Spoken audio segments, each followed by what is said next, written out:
This video is meant so that you can have some ideas if you are trying to find a way to work out your back at home. I'm going to show you two different ways of how to make a pull-up bar. I'm not going to show you how to do it. I'm just going to run you through what it can look like and how simple these types of projects are. If you want to learn how to make a pull-up bar to use at home. Okay, I'm going to turn around the camera and show you what I have here. Take a look at that. That right there is a pull-up bar that I use for the front of my house. This bar right here, you can get at Home Depot. This one right here is 4 feet.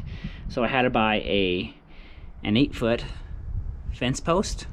This is not the 2 1/4 inches. I believe it's a 1 5/8 inch pole.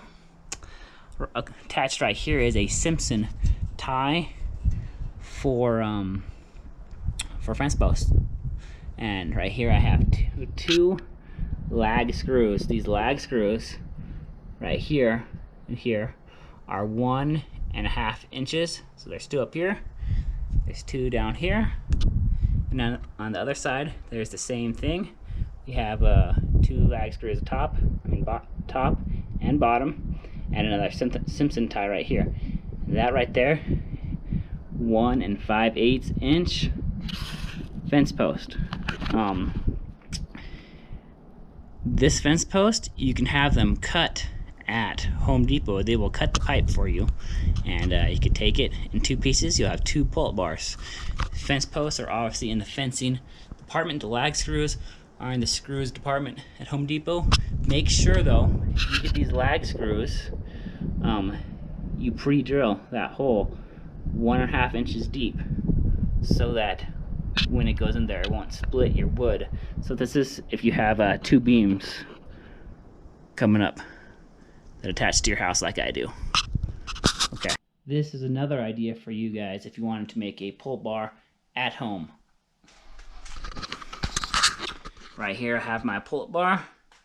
It is some plumbing pipe with a 90 degree plumber's pipe, and this as well, I believe it's black steel that goes across.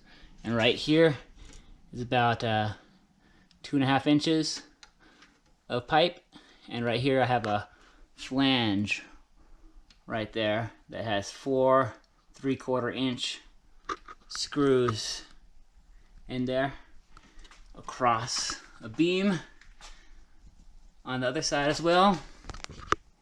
And I have a Simpson tie right here connecting from this beam down to my shelving unit. So if you have a setup like this,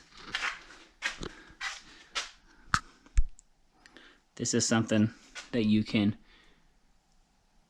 incorporate in your workouts if you need a pull-up bar. Okay, and they can also cut these to your length at Home Depot as well. Thanks for watching. If you need any other help, just leave it in the comments. Make sure you like this video and subscribe.